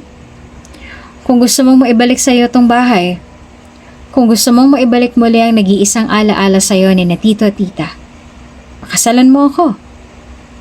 Dahil hindi ko matatanggap ang perang ibabayad mo. Just marry me. As simple as that. Paliwanag ni Tom na tila desidido na sa kanyang alok at wala nang sino pang makakapigil sa kanya. Nababaliw ka na talaga. Iiling-iling pa na sabi ni Honey. Simula kasi na maghiwalay sila ay nawalan na rin ang oras ang dalawa sa love life dahil unang-una ay ayaw naman talaga nilang maghanap ng iba. Umaasa pa rin sila sa kanilang dalawa kahit na nagkasakitan sila ilang taon na ang nagdaan. Ngunit magpaganon pa man, hindi pa rin matatalo ng pagmamahal ang anumang kirot, sakit o puot sa kanilang puso dahil ang pag-ibig ay isang mahika na kailanman ay hindi mo maipapaliwanag. Gumagana lamang ito sa dalawang taong tunay na nagmamahalan, katulad ni na Tom at Honey. Kaya kahit lumipas ang maraming taon, pinili pa rin nilang hanapin at muling piliin ang isa't isa dahil naniniwala silang sila talagang nakatadhana at wala ng iba. Ilang sandali pa bago sumagot ay hiningi muna ni Honey ang opinyon ng kanyang lolo kahit alam naman niyang wala siyang makukuha ritong tiyak na kasagutan. Natatakot din kasi siyang magtaramulya ito kapag lumabas na sila ng bahay. Sigurado siyang hindi nasasama sa kanyang matanda at hindi na aalis doon kaya kailangan niya nang gumawa ng isang desisyon para sa kanila ng lolo Al niya. Lo, ano pong gagawin ko? Nakakainis talagang lalaking yon. Matapos akong saktan tsaka biglang babalik with a twist. At sapilitan pa akong ipapakasal sa kanya. Anong palagay niya sa akin, Lo? Easy to get? Madaling makuha? Well, hindi na akong dating Honey na kilala niya. Mahinang sabi ni Honey kay Lolo Al. Matapos noon ay muli na siyang humarap kay Tom at saka nagbigay na ng kanyang kasagutan. Sige, pumapayag na ako. Diretsong sabi ni Honey kay Tom na tila muling nilunok ang kanyang mga sinabi kani-kanina lamang. Bahagya namang napangiti si Tom, it isang magandang ngiti. Good! Ngayon din ay kakasal na tayo. Wika ni Tom. At sa araw ding yon ay naikasal na nga sila kahit sibil man lang. Gusto lang ni Tom na may pangahawakan kahit sa papel man lamang.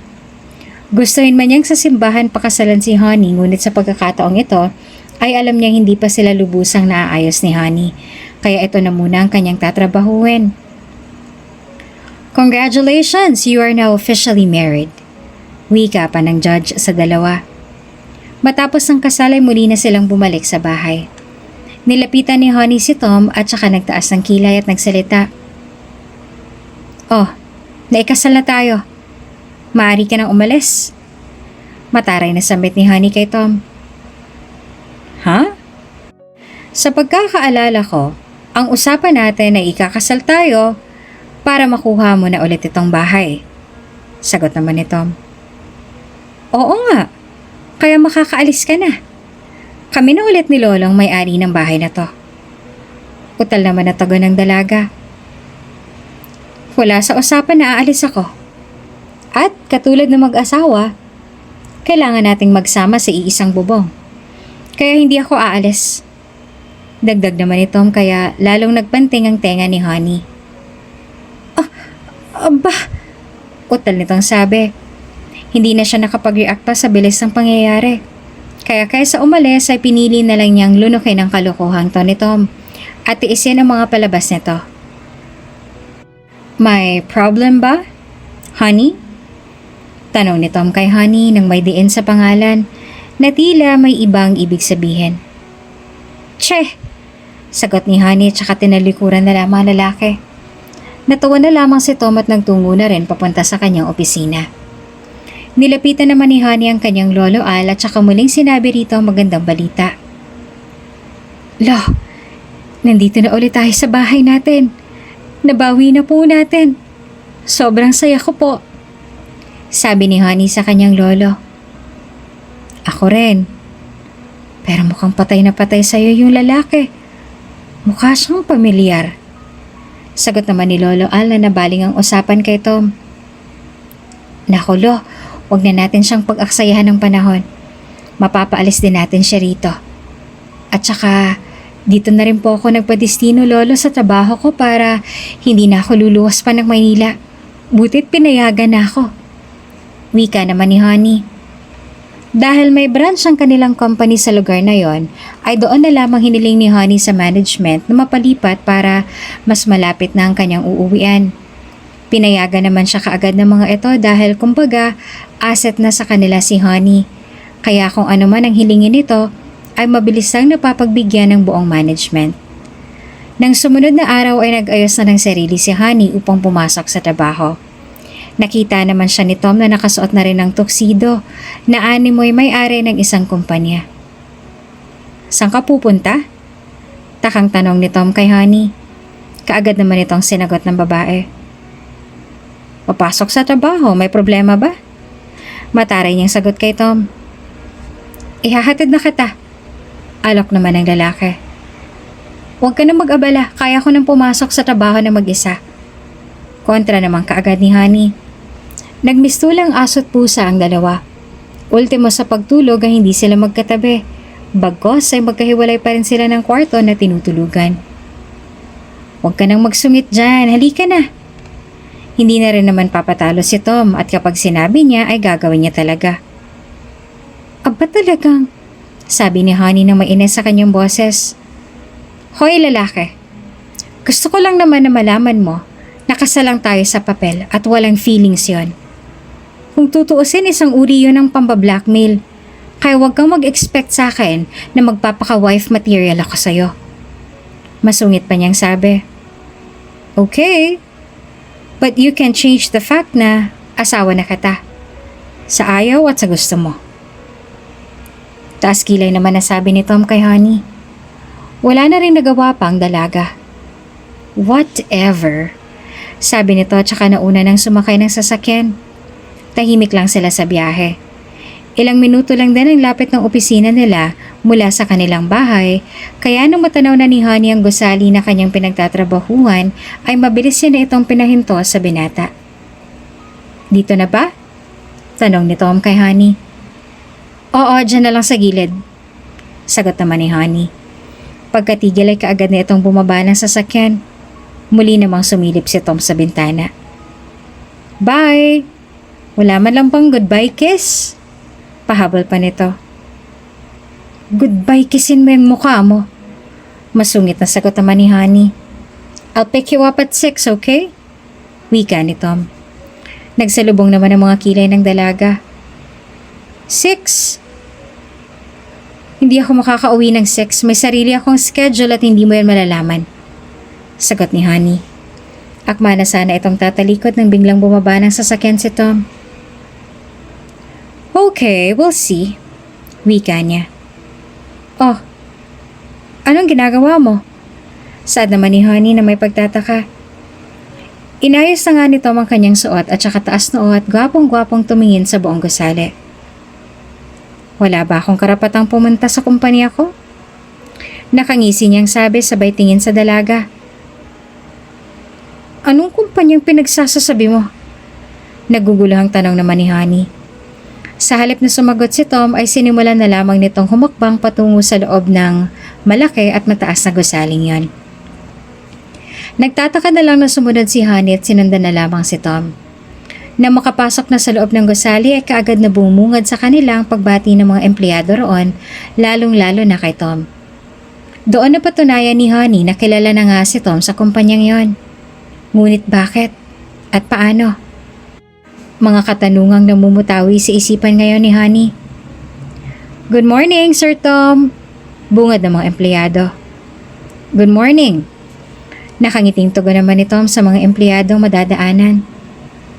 Dahil sa labis sa pagtataka ay humarang na sa harap ni Tom si Honey at pinigilan na ito sa paglalakad. Hoy! Sa tinagal-tagal ko ng empleyado sa kumpanyang to, hindi ko alam na kilala ka pala rito. Ano ka rito? CEO? Tanong ni Honey dito. Ilang segundo ring tumitig sa kanya si Tom at saka sumagot. I'm an investor here. Diretsa niyang sagot. Ako nagko-compute ng dividends sa mga investor at sigurado akong hindi ka kasama sa mga pangalan ng investor sa kumpanyang to. Tahasan namang sabi ni Honey. Matagal na siyang accountant sa kumpanyang ito kaya sigurado siyang hindi kabilang si Tom sa mga investors na nako-compute niya. Marahil ay wala pa ako sa list mo dahil kahapon lang ako naging investor dito. Sa sagot na yun ni Tom ay nanliit naman ang mga mata ni Honey at napailing na lamang. You're unbelievable. Iiling-iling niyang sabi. Maya-maya pa ay nagpaalam na rin si Tom kay Honey.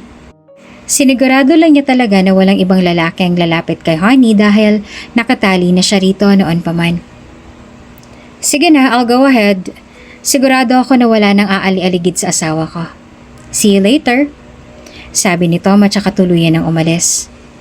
Pagkagaling doon ay bumalik na muli si Tom sa kanilang bahay.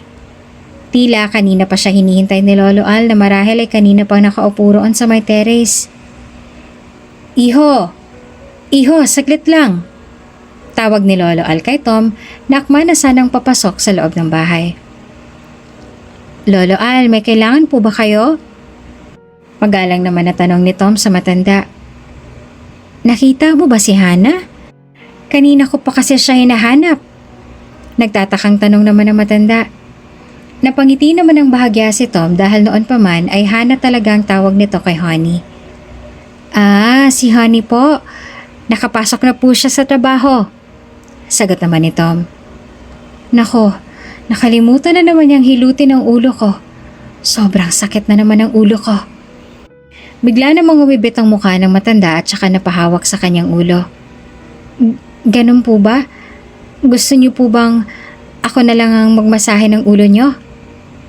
Dahil wala namang ibang gagawa noon para sa matanda, ay si Tom na nagpresenta na magmasahe ng masakit na ulo ng kanyang Lolo Al.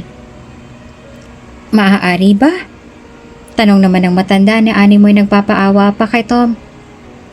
Opo naman. Ali po kayo't mamasahihin ko. Magalang naman na sagot ni Tom kay Lolo Al. At saka inumpisahan na nitong masahihin ang ulo ng matanda. Alam mo, iho, yang si Hana, napakabait na bata. Abay, halos ang gabi ginawa niya ng araw para lang sa kanyang trabaho. Para lamang makaipon ng pera at mabawi itong bahay ng babaeng maputi. Para talagang kilala ko siya dahil magaan ang loob ko sa batang yon. Abay kahit saan magpuntay kasama ako dahil wala rang mag-iintindi sa akin. Naaawa lamang ako sa kanya nung iniwan yata siya ng nobyo niya. Pinipilit pa rin niyang balansehin ang pag-aalaga sa akin. At yung sakit sa kanyang puso. Napakatapang na bata. Utang ko sa kanya ang aking buhay. At doon ay nagsimula ng magkwento si Lolo Al. Tila may kumurot naman sa puso ni Tom sa sinabing iyon na matanda. Nakaramdam siya ng guilt ngunit naisip din niyang kung hindi siya umalis noon ay hindi sana ganitong katapang at ka-independent ngayon si Honey. Sa kabilang banda naman nakatulong din ang pag-alis niya para mas makilala pa ang bawat isa ang kanilang mga sarili. Kinahapunan, wala pang 6:00 ay nagtungo na si Tom sa pinagtatrabahuhan ni Honey upang sunduin ito. Sakto naman at nasa labas na ang dalaga na tatawag na sana ng taxi. Sakay na, utos ni Tom sa dalaga. Magta-taxi na lang ako. Masungit naman itong sagot. Babanggain ko ang sasakyan na nasa harapan ko o sasakay ka? Tanong naman ni Tom. Dahil may likas na kakulitan si Honey, ay kinailangan niyang sabihin ni Tom dahil kung hindi, ay hindi niya talaga mapipilit na sumakay ang dalaga. Sasakay na. Napaka-bayolente mo talaga. Pagalit pa na sabi ni Honey at napilitan na rin sumakay sa sasakyan si Tom. Habang nasa biyahe ay tinanong ni Tom ang dalaga. Gutom ka na? Tanong ni Tom. Kaagad namang sumagot si Honey. Hindi pa, sabi niya. Ako gutom na. Tara magluto. Tugon naman ni Tom. Napatingin naman si Honey sa kanya. You know I can't cook. Aniya. Now I can cook. Sabi naman ni Tom sabay lingon dito nang nakangiti. Umiwas na lamang ng tingin si Honey kay Tom at hinayaan na lamang ang lalaki sa gusto nitong mangyari. Dumaan sila saglit sa supermarket upang bilhin ang mga ingredients sa lulutuin ni Tom. Matapos noon ay umuwi na sila at kaagad nang dumiretso si Tom sa kusina upang ipagluto sina Honey at Lolo Al. Maya-maya pa ay tinawag niya na ang mga ito. Upo na kayo, Lolo Al. Upo na po kayo. Sabi niya sa dalawa habang abalang naglalagay ng mga plato sa mesa. Napangiti naman ang matanda at nauna nang umupo sa kanyang upuan. Parang kailan lang. Ang sarap balikan. Tara na kumain mga apo. Nakangiti niya sambit sa dalawa. Naupo na rin doon si Honey at Tom. Hindi naman mapigilan ni Honey na mapatingin kay Tom dahil sa aminin man niya o sa hindi ay talagang malaki ng pinagbago ngayon ng binata. Lalo pa nang tikman niya ang luto nito. Masasabi niyang nag-improve na rin ang cooking skills ang binata. Ngunit hindi niya maaaring ipahalata na nasarapan siya dahil baka kung ano pang isipin sa kanya ni Tom. Kinaumagahan dahil off ni Honey ay napagdesisyon na niyang sa bahay na lang magstay buong maghapon. Dati-rati kasi kapag day off niya ay inilalabas niya ang kanyang Lolo Al. Pero dahil gusto niya muling namnamin ang presensya ng kanilang bahay ay nanatili na lamang muna sila rito at ipinagpaliban muna ang paglabas. Habang nag-aayos ng mga magazine sa sala ay bigla na lamang may nag-doorbell sa labas. Si Honey na lamang nag-usang magbukas ng gate dahil abala na rin ang ibang mga kasambahay sa may kusina. Pagbukas niya ng gate ay bumungad sa kanyang isang magandang babae at marahil ito ang sekretarya ni Tom dahil minsan niya na itong nakita sa office. Hi, can I talk to Sir Tom? Bungad ng magandang babae. Hindi na rin tumanggi pa si Honey at pinapasok niya na sa loob ang sekretarya. Sige, pasok ka. Sa tinatamad niya na boses. Thank you. Nakagiting sagot naman sa kay Honey. Pinaupo muna ni Honey ang sekretarya sa may sala at saka nagtungo sa opisina ni Tom upang ipaalam na may bisita ito. May bisita ka. Sekretarya mo raw. Pagalit na sabi pa ni Honey kay Tom na abala naman sa mga paperworks. Okay. Papuntahin mo na lang siya rito. Tugon ni Tom habang ang mga mata ay nasa mga papel pa rin nakapako. Mas tumaas naman ang boses ni Honey na animoy isang asawang nagsiselos. Dito? Bakit dito? Doon na lang sa sala. Aniya. Umangat naman ang tingin sa kanya si Tom. That's a business matter, honey. It's private. Sabi niya habang nakatitig sa itsura ng babae. At pilit na itinatago ang kanyang mga ngiti dahil halatang halata kay Honey ang pagsiselos. Bakit? May problema ba? Dagdag pa ni Tom. Namilog naman ang mga mata ni Honey at saka sumagot. Wala. Sige, sabihin ko na siya. Sabi niya kay Tom at saka sinundo na ang sekretarya. Sige na Honey, makakalabas ka na. Utos ni Tom kay Honey nang maisama na nito sa loob ang sekretarya. Ngunit talagang matigas ang ulo ni Honey. Bakit? Hindi ko ba maaaring marinig ang pag-uusapan ninyo? Taas kilay niyang tanong. Okay, if that's what you want, you can stay. Sagot naman ni Tom at pasimpleng umiti. Dapat lang. Pabulong naman na sabi ni Honey at saka umupo na lamang sa may couch na naroon habang pasimpleng inoobserbahan ng dalawa. Ilang minuto lang din ang itinagal ng meeting na yon at tuluyan na ring umalis ang sekretarya. Mabilis namang lumapit si Honey kay Tom at umupo sa inupuan kanina ng babae. Hoy, wala kang trabaho ngayon, di ba? Bakit nagpunta yun dito? Taas kilay na usisa ni Honey. About work. Narinig mo naman siguro. Sagot naman ni Tom. Kahit pa. Kapag off. Hindi yung pati trabaho ay dinadala mo pa rito sa bahay. Pagalit na sabi ni Honey. Napatingin naman sa kanya ang lalaki at nanliit ang mga mata dahil sa pagtataka. Teka nga. Nagsiselos ka ba? Diretso niyang tanong. Sinagot naman ito kaagad ni Honey. Bakit naman ako magsiselos? May dapat ba akong ipagselos? May karapatan ba ako? At bakit ko naman pagseselosa ng babaeng yon? Di hamak naman na mas maganda ako ron. Hay nako, dyan ka na nga, nakakainit ka ng dugo. Sunod-sunod na tanong ni Honey kay Tom at hindi na binigyan pa ng pagkakataon ng lalaki na makasagot. Kaya lumabas na siya ng opisina at umalis. Naroon naman si Lolo Al at narinig ang lahat, kaya ay napabulong siya sa kanyang sarili. Nako, dyan kami nagsimula ng lola ninyo. Mahinang sabi ni Lolo Al habang patawa-tawa. Kinagabihan, naabutan ni Tom si Honey na nagmumuni-muni sa may terrace, kaya nilapitan niya ito. Honey, banggit ni Tom. Tumingin naman sa kanya si Honey sabay irap. Huwag mo nga akong kausapin. Wala ako sa mood. Sad niya at muling itinuon ang atensyon sa kawalan. Sorry na. Mahinahong wika pa ni Tom. Palagi ka na lang nagsusorry.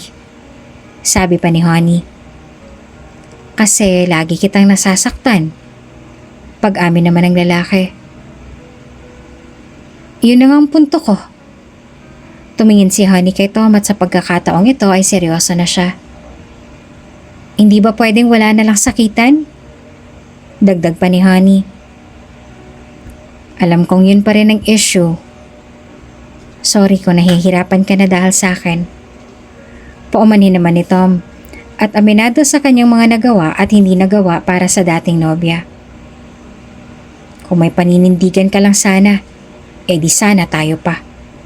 Sana hindi tayo nagpapanggap ngayon na okay pa tayo. Seryosong sabi ni Honey na nag-uumpisa ng mangilid ang mga luha. Alam kong nasaktan kita.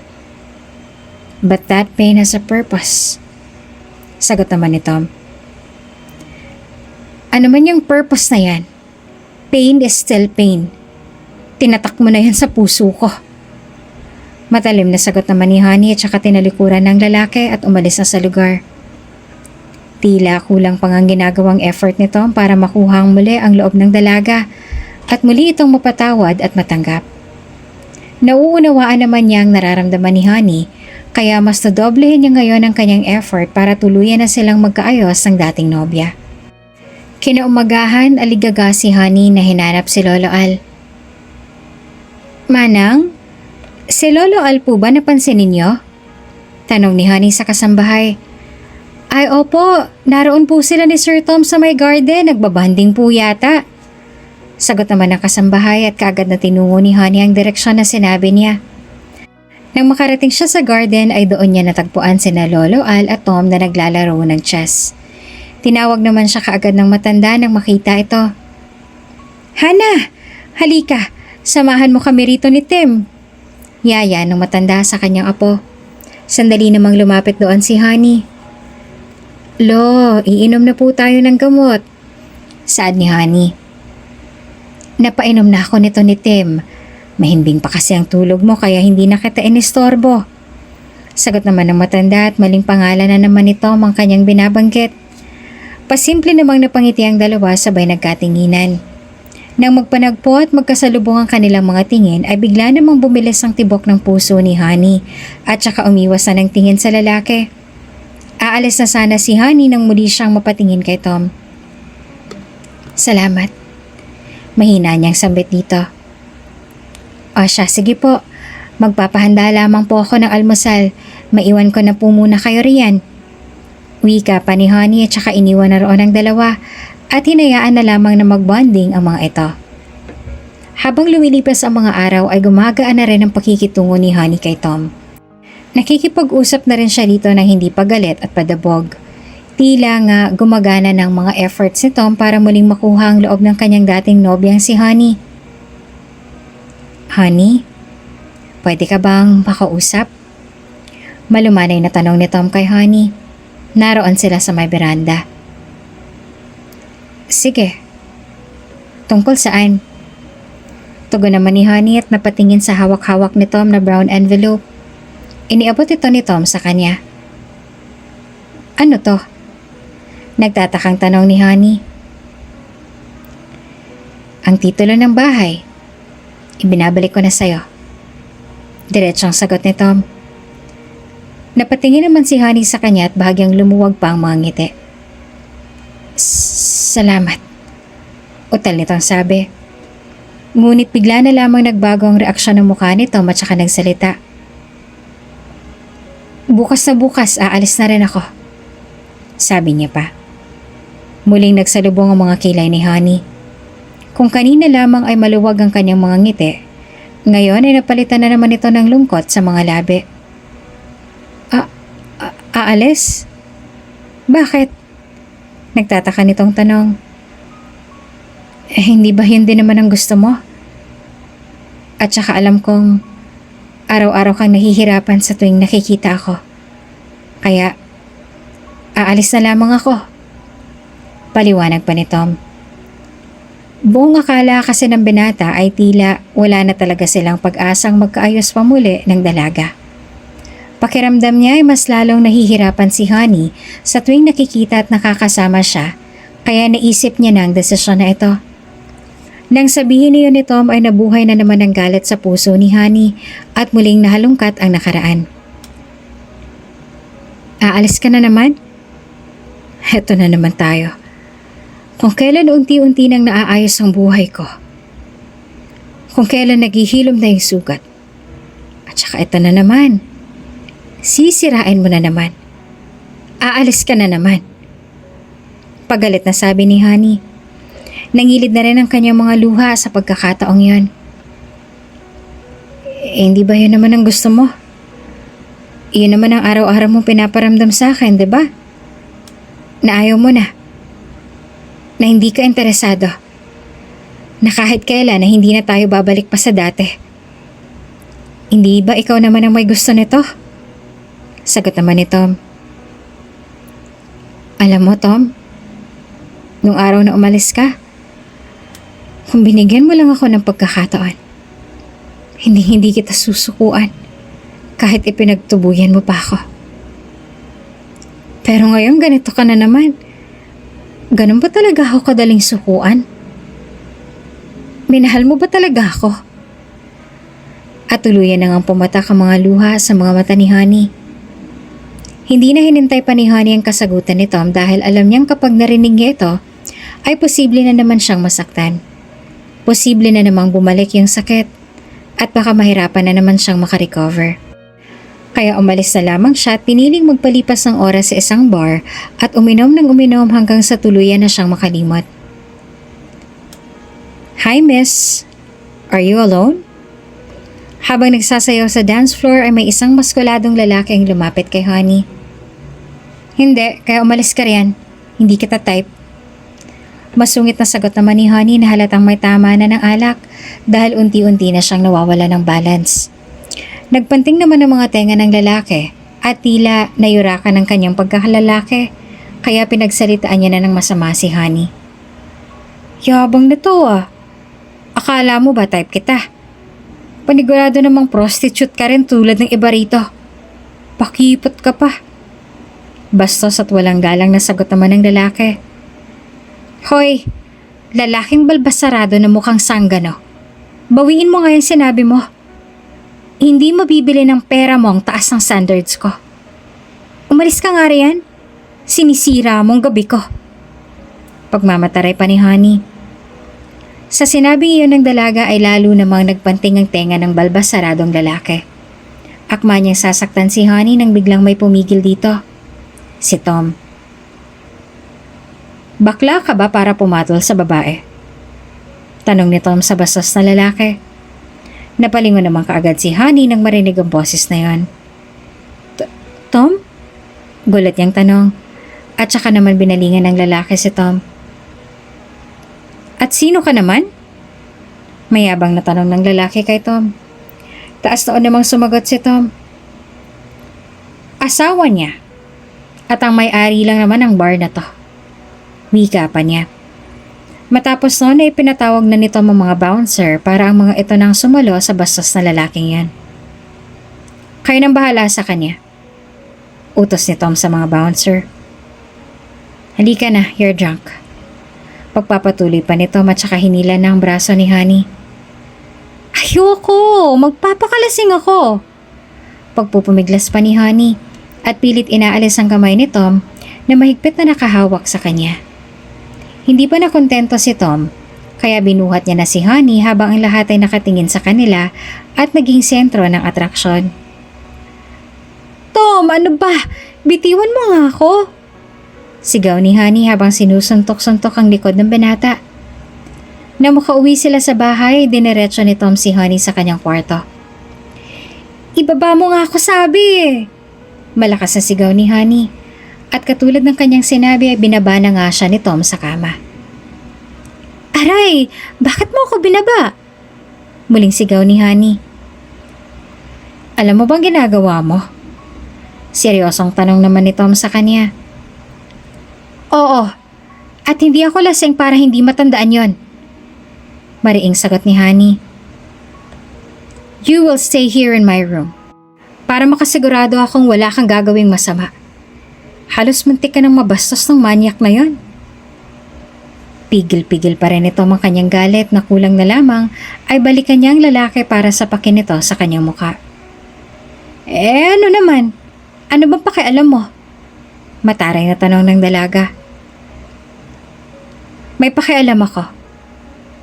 Because I love you.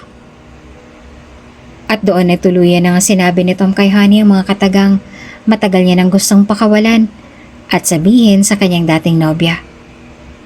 Wow! Tapos ngayon mahal mo na ako ulit. Ano ba talagang totoo sa mga sinasabi mo? Galit na sagot naman ni Honey. Yun ang totoo. Mahal kita, Honey. Mahal na mahal. At kahit kailan ay hindi nagbago yon. Mariing sambit ni Tom. At kahit paulit-ulit niya pa itong sabihin sa dalaga, ay gagawin niya hanggang sa muli na nitong maramdaman ang tunay na damdamin niya para kay Honey. Mahal mo ako? Pero bakit mo ako iniwan? Tanong ni Honey at saka tuluyan na siyang lumuha. Umagwat naman ng bahagya si Tom at para sa kanya marahil ito na nga ang tamang panahon para ipaliwanag naman ang kanyang side sa mga nangyari sa kanya sa Austria. Marahil ito na nga ang tamang panahon para muling magbukas ang kanilang isipan sa mga nangyari sa kanila sa nakaraan. Masakit man para kay Tom na muli itong mapag-usapan, ay ayaw na rin niyang habang buhay pang kumuble sa sakit ng kahapon at sa sugat na dinulot ng nakaraan. Gusto mong malaman? Almost 2 years, honey. 2 years akong under medication because of panic attack and anxiety. Iniwan kita noon, hindi dahil hindi na kita mahal. Umalis ako dahil natatakot akong hindi kita maprotektahan kung mismo ang sarili ko ay hindi ko kayang iligtas sa kalungkutang yon. Kung sa tingin mo ay nagpakasasa ako sa Austria, pues dyan ka nagkakamali. Halos patayin ko ng sarili ko dahil lunod na ako. Hindi ko kayang dalhin yung sitwasyon. At kung nanatili ako sa'yo, baka pati ang sugat sa puso mo ay hindi maghilom. Pero habang nagpapagaling ako ron, walang oras na hindi kita naaalala, na hindi kita naisip. Karugtong ka na ng buhay ko, honey. At kailanman hindi ka nawala dito, sa puso ko. Kaya ipinangako ko sa sarili ko, nalalaban ako kahit sukong-suko na ako. Para kapag dumating ang araw na to na muli tayong magkita, buong-buo na muli ako. At handa nang ibigay ang buong puso at pagkatao ko. Mahal na mahal kita, honey. Tuluyan na ring lumuha si Tom. Ngunit tila hindi pa kumbinsido si Honey. Gusto niyang maawa pero may pinagdaanan din naman siya kaya nanatili pa ring matigas ang puso niya. Akala mo ba ikaw lang nasaktan? Na ikaw lang nahirapan? Ikaw lang ang nawalan? Anong palagay mo sa akin, manhead? Habang lumalaban ka at nagpapagaling doon sa Austria, heto ako rito. Pinipilit itago ang tunay na nararamdaman para hindi maapektuhan si Lolo. Nilabanan ko mag-isang lungkot dahil wala namang ibang dadamay sa akin. Gusto ko ring magpagamot pero wala eh. Walang-wala na kami ni Lolo. Maging ang mga negosyo at mga ari-arian namin na wala na. Gusto ko na sumuko nun. Pero naisip ko, pag sumuko ako, paano na si Lolo? Hanggang sa maalala ko. Oo nga, nariyan si Lolo. Siya na lang yung meron ako. Kaya hindi ako pwedeng sumuko. Nalampasan namin lahat yan. Pero akala ko okay na. Akala ko okay na ako. Pero araw-araw pa kitang hinahanap. At paulit-ulit na tinatanong ang sarili ko kung hinahanap mo rin ba ako. Sobrang hirap, Tom. Sobrang hirap. Nagsimula nang humagulhol sa iyak si Honey sa pagkakataon na iyon. Nilapitan na rin siya ni Tom at niyakap. Kaya Honey, nakikiusap ako sa'yo. Bigyan mo ulit ako ng pagkakataon. Give me another chance to prove my love for you. This time I'll make sure na hindi na kita iiwan. Please.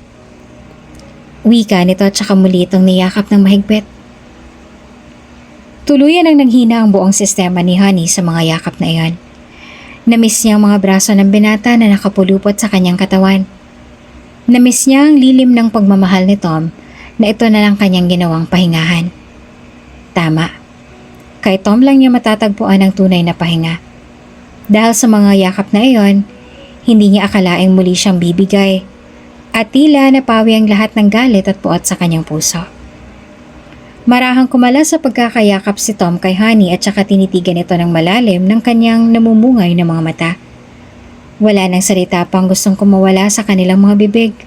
Bagkos, hinayaan na lamang nila na ang mga puso na lamang nilang magdikta sa susunod nilang gagawin. Tila nga nagkakaintindihan ang dalawa at ang bawat titig na iyon ang nagsisilbi nilang gabay upang muling magdampi ang kanilang mga labi.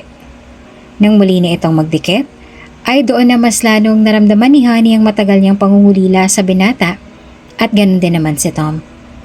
Tila naging sunod-surunan ng mga labi ni Honey habang sinasabayan ng galaw na iyon ni Tom. Ilang segundo rin silang nasa ganoong posisyon nang unti-unti nang inihiga ni Tom ang dalaga at saka muling itunuloy ang sinasabi at inuutos ng kanilang mga katawan. Hanggang sa tuluyan na nilang naangkin ang buong sistema ng bawat isa. Kinaumagahan, pagkamulat ng mga mata ni Honey ay kaagad siyang napabalikwas dahil wala na sa kanyang tabi si Tom. Muli siyang nakaramdam ng takot na baka nga tinuloy na nito ang kanyang pag-alis katulad ng sinabi nito kagabi. Kaagad siyang bumangon upang hanapin sa ibaba si Tom. Manang, si Tom, nakita niyo ba? Aligaga niyang tanong sa kasambahay. Maya-maya pa sumulpot na si Tom mula sa kanyang likuran. Are you looking for me? Nakangiti niyang tanong kay Honey. Kaagad namang lumingon sa kanya si Honey. Tom? Banggit nito sabay yumakap kay Tom. Please, huwag mo na ulit gagawin yon, ha? Don't you dare leave me again. Mahinang sabi ni Honey sa lalaki habang nakayakap ng mahigpit dito. Hinawakan naman ito ang buhok ni Honey tsaka hinaplos ito. Pangako ko yan sa'yo. Nakangiti namang sagot nito kay Honey. Nang kumalas na sila sa pagkakayakap ay doon na inilahad nito ang isang maliit na box sa harapan ni Honey. Ano to? Nagtatakang tanong naman ng dalaga. A box of ring. Diretsang sagot naman ni Tom. Pero, sabi ni Honey ngunit bago pa man matapos ang kanyang sasabihin ay mabilis na itong nadugtungan ni Tom. I want to marry you again, Honey. Sa mismong simbahan. Let's get married again. Alok ni Tom at bakas naman sa reaksyon ng mukha nito ang sinseridad. Biglang lumuwag naman ang mga ngiti sa labi ni Honey tsaka buong pusong tinanggap ang alok na iyon ni Tom. Yes, of course. Gusto ko makasal sa'yo. Sagot ni Honey at saka muling niyakap si Tom. I love you, Honey. Bulong sa kanya ni Tom. love you too, Tom. Tuga naman ni Honey. Ilang araw lamang naging preparasyon na tuluyan na ngang naikasalang dalawa. Ang pinakamasaya para sa kanilang pag-iisang dibdib ay ang kanilang lolo Al. Dahil sa tunay na pagmamahal na may pusong handang magsakripisyo at maghintay, ay muli silang nagkaroon ng pagkakataon na mabigyan muli ng pag-asa ang bawat isa at ituloy ang kanilang naudlot na pagsasama. Kung bago ka pa lang sa channel na ito, Ate Jane TV, huwag kalimutang pindutin ang notification bell and subscribe button. Sana po hindi naman malaking abala sa inyo ang pagpindot ng subscribe button dahil ang kapalit po nito ay ang pagsuporta para makapag-produce ng mga libreng stories sa mga channels ni Ate Jane. Maraming salamat!